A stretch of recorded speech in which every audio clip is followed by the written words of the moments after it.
Hello students, today we are starting with a new chapter that is Introduction to Trigonometry. Now, before starting with the chapter, I would like to tell you few different things about the concept of this particular chapter. Now, ये जो trigonometry chapter है ना, this is entirely based on right angle triangle. है ना? वैसे तो actually अगर हम हायर लेवल पे जाते हैं ना तो ये जो पूरा चैप्टर है ये 360 डिग्री पे पूरा चलता है. But for now for 10 class level आपको ये पता होना चाहिए कि ये जो है ये right angle triangle means one angle must be of 90 degree. इस पे बेस्ड है. Now what is there in this particular chapter. Chapter में है क्या? इस चैप्टर के अंदर में ना हम सीखते हैं the relationship between the angles and the sides of the triangle. Relationship के बारे में हमें जो है वो यहाँ पे बात करनी पड़ती है. आप लोगों को पाइथागोरस थ्योरम तो ऑलरेडी पता है कि यार perpendicular square plus base square is equal to hypotenuse square. पर ये हम कब लगा सकते हैं, कब अप्लाई कर सकते हैं? जबकि ट्राइंगल के दो साइड्स दिए होंगे. But what will happen that when only one side of the triangle is given to us? Is it possible for you to find out the measurement of other two sides? क्या ये निकाल सकते हैं? नहीं निकाल सकते. But using trigonometry, if the measurement of angles are given to us, we can find out the measurement of the remaining sides. If the length of one side even is given to us, तो हम क्या कर सकते हैं? Angles के through जो है वो हम जो है क्या कर सकते हैं? साइड्स का मेजरमेंट निकाल सकते हैं. Trigonometry is the relationship between angles and sides of a right angle triangle. Basic fundamental. अब हम देखते हैं ये क्योंकि entirely the chapter is based on right angle triangle. तो अभी क्या है कि राइट एंगल ट्राइंगल के में जो है आप लोगों को पता है right angle triangle basically contains three different sides. First one is perpendicular. Perpendicular मतलब जो वर्टिकल जो साइड होती है वो परपेंडिकुलर हो जाती है. बेस जो हॉरिजॉन्टल होती है that is base. And hypotenuse तो आप लोगों को पता ही है which is opposite to 90 degree. जो स्लांट रहता है दैट इज हाइपोटेन्यूज. तो इन्हीं तीनों साइड्स पे जो है वो ट्राइंगल बनता है हमारा राइट एंगल ट्राइंगल. और राइट एंगल ट्राइंगल के ऊपर हमारी पूरी ट्रिग्नोमेट्री बनती है. अभी रेशियोज की हम बात करते हैं. First of all this is the most important topic you can say of trigonometry की. ये जो है ना यार ये तीन रेशियोज मेनली होते हैं और तीन जो है उनके रेसिप्रोकल करते हैं तो तीन रेशियोज और बन जाते हैं. So in total we have 6 different ratios. Okay, पहले हम उन तीन रेशियोज के बारे में बात कर लें एंड फिर उसके बाद I tell you about the reciprocal as well. तो the three ratios are the first of the three ratios are the first one is you must know that the concept is of sin theta. ये ratio होता है हमारा. दूसरा होता है आपका cos theta and the third one is your tan theta. sin theta, cos theta, tan theta. Sign theta का जो रिलेशनशिप है दैट इज ये रेशियो है. रेशियो किसके? इनके बीच का रेशियो है. ये साइड्स के बीच का रेशियो है. Sine theta is equals to perpendicular upon hypotenuse. Cos theta is equals to base upon hypotenuse and tan theta is equals to perpendicular upon base. This अगर आपने ये पार्ट लर्न कर लिया तो समझ लो कि मेजॉरिटी आपका जो ट्रिग्नोमेट्री का फंडामेंटल है ना वो पूरा इन्हीं ये तीन रेशियोज के ऊपर जो है वो बेस्ड है. Sine theta, cos theta, tan theta. Sine theta is equals to perpendicular upon hypotenuse, cos theta is base upon hypotenuse and tan theta is perpendicular upon base. इसको लर्न करने का ना तरीका आई बिलीव कि आप लोगों को पता ही होगा but I also tell you भैया कि इसको किस तरह से हम लोग याद रखते हैं. इसको हम लोग ऐसे याद रखते हैं कि I am writing it over here, you can understand कि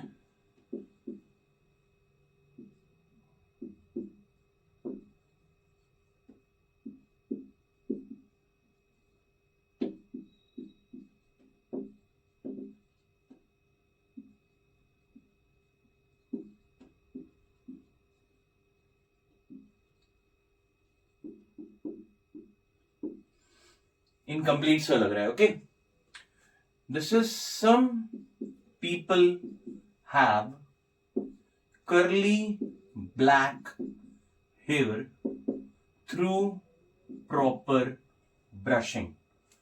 Some people have, say हमें मिला sin theta is equals to perpendicular upon hypotenuse.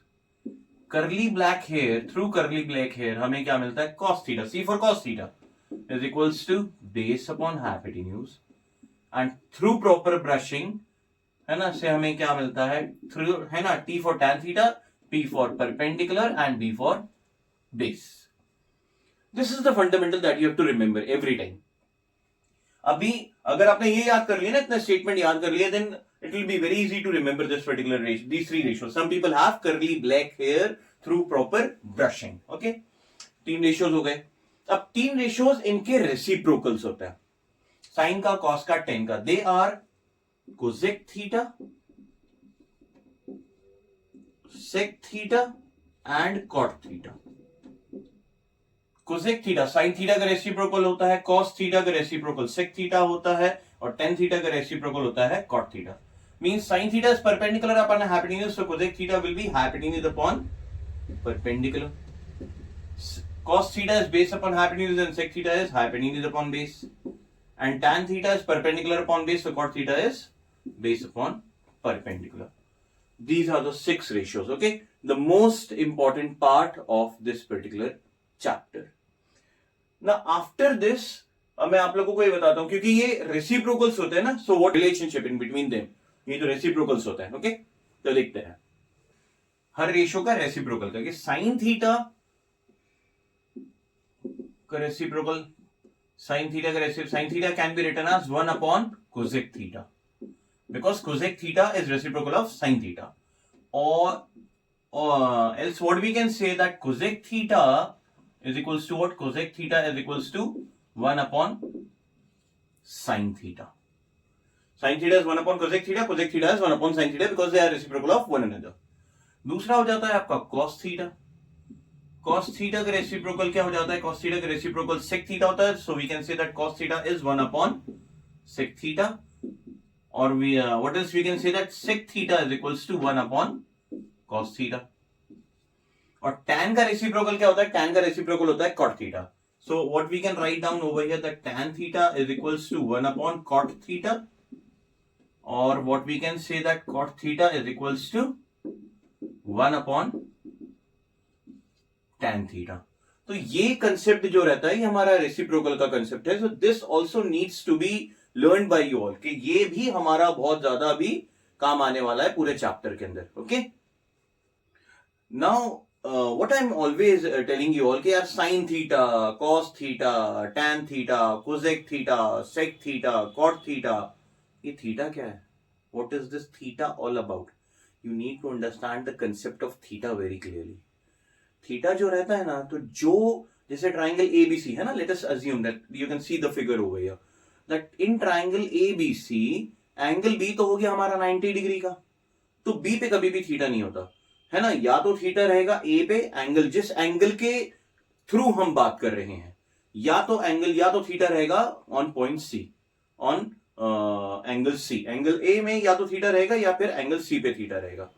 तो जिस भी एंगल पे, जैसे अगर हमें बोला जाएगा कि थीटा नहीं लिखा जाएगा, हमें क्वेश्चन में जैसे दिया जाएगा ना, so they will be asking us to find out the value of sine A और कॉस ए और tan A, cosec A, sec A, tan और कॉट ए, लाइक दिस ऐसे करके दिया जाएगा. या फिर बोला जाएगा कि यार जो है वो सी पे आपको फाइंड आउट करना है, तो साइन सी फाइंड आउट करो, कॉस सी फाइंड आउट करो, टैन सी फाइंड आउट करो, लाइक दिस. इस तरह से आपको जो है वो दिया जाएगा. तो you need to understand the phenomena कि इसकी 2 प्रॉपर्टीज होती है. देखो, hypotenuse will always remain hypotenuse, but according to the theta आपका परपेंडिकुलर और base will keep on changing. Okay, कैसे जो है वो चेंज होगा, क्या होगा कि ना 2 रूल होते हैं जो आपको याद रखने हैं. The first one is that side opposite to theta is perpendicular. Side opposite to theta is perpendicular, this is the first property. And the second property is side adjacent to theta is base. Hypotenuse will always remain hypotenuse, perpendicular और base will keep on changing according to the theta. Theta मतलब कि जो angle के accordingly आपको पूछा गया है, उसके अकॉर्डिंगली आपकी जो है ये वैल्यूज बदलती रहेंगी. Let me tell you, just have a look at the figure. यहाँ पे हमारा थीटा कहां पे दिया हुआ है, यहाँ पे थीटा दिया हुआ है ए पे. So if I will be writing sine A, theta A पे दिया हुआ है तो वो साइन ए हो जाएगा, या फिर क्या हो जाएगा, कॉस ए हो जाएगा, या फिर क्या हो जाएगा, tan a हो जाएगा. Getting it? तो what will be the value of sin a, cos a, tan a? Sine है हमारा साइन, अच्छा होता तो साइन क्या है, परपेंडिकुलर अपॉन हाइपोटेन्यूज होता है, कॉस होता है base upon hypotenuse and tan theta is perpendicular upon base, so this will remain intact. पर यहां पे बदल क्या जाएगा, hypotenuse will remain hypotenuse. Theta किस पॉइंट पे है, 90 डिग्री बी पे है, तो हाइपोटेन्यूज क्या बन गया आपका, हाइपोटेन्यूज बन गया AC। AC will always be the hypotenuse, है ना। यहां पे भी हमारा हाइपोटेन्यूज है तो यहां पे भी हाइपोटेन्यूज में AC आ जाएगा। But now where is theta, now theta is on point A, then what will be the perpendicular, perpendicular क्या होगा, परपेंडिकुलर हो जाएगा आपका BC, BC is perpendicular, okay. Base क्या हो जाएगा, side adjacent to theta, theta की जो बाजू वाली साइड है, जो लगे वाली साइड है, जो अपोजिट वाली साइड है, दैट इज परपेंडिकुलर, थीटा की अपोजिट वाली साइड हो गई perpendicular, that is BC। When theta is on point A, then cos A की जब हम बात कर रहे हैं, cos is base upon hypotenuse, base कौन सा होता है, side adjacent to theta, side adjacent to theta, side adjacent to theta कौन सा वाला है, AB है, okay. And then tan theta is tan A is perpendicular upon base, what is perpendicular, जो साइड थीटा के अपोजिट में है, that is BC and adjacent to theta is AB, ये हो जाएगा जब हमारा थीटा A पे है। तो नाउ वाइस वर्सा, जबकि अगर हमारा थीटा C पे है मान लेते हैं, when theta is on point C, मतलब तो फिर हम क्या लिखेंगे, हम लिखेंगे यहां पे यार sign C cos C tan C like this, ये तो वही रहेगा, साइन का जो प्रॉपर्टी है that will remain as it is, perpendicular upon hypotenuse, cos is equals to base upon hypotenuse and tan theta is perpendicular upon base, है ना। Hypotenuse तो हाइपोटेन्यूज ही रहेगा, हाइपोटेन्यूज पहले भी AC था, again hypotenuse will remain AC only, यहाँ पे भी hypotenuse will remain AC only, the only change will be, अब थीटा किस पे चला गया, C पे चला गया, तो C पे थीटा है, थीटा के अपोजिट वाली कौन सी साइड आ रही है, AB आ रही है, तो this time AB will become what, perpendicular, AB क्या बन जाएगी, परपेंडिकुलर बन जाएगी। बेस क्या बन जाएगा, BC विल बिकम बेस, जो थीटा के बाजू वाली साइड है, adjacent to theta is base, opposite to theta is perpendicular, and then tan C is perpendicular upon base, perpendicular is what, जो अपोजिट टू थीटा होती है वो परपेंडिकुलर होती है, that means AB is perpendicular over here and base क्या हो जाएगी, BC is base, so like this it will keep on changing, जहां पे थीटा रहेगा, again I'm repeating the property, side opposite to theta is perpendicular, side adjacent to theta is base, this is the fundamentals you have to keep in mind, है ना, ध्यान रखना पड़ेगा, बहुत important concept है ये, okay। Now this is the first part of the fundamentals of this trigonometry. There will be one more class of the fundamentals of trigonometry in which we will be learning about how to draw the trigonometric table and some more identities which are related to it, okay. So kindly stay tuned and please follow us. Thank you.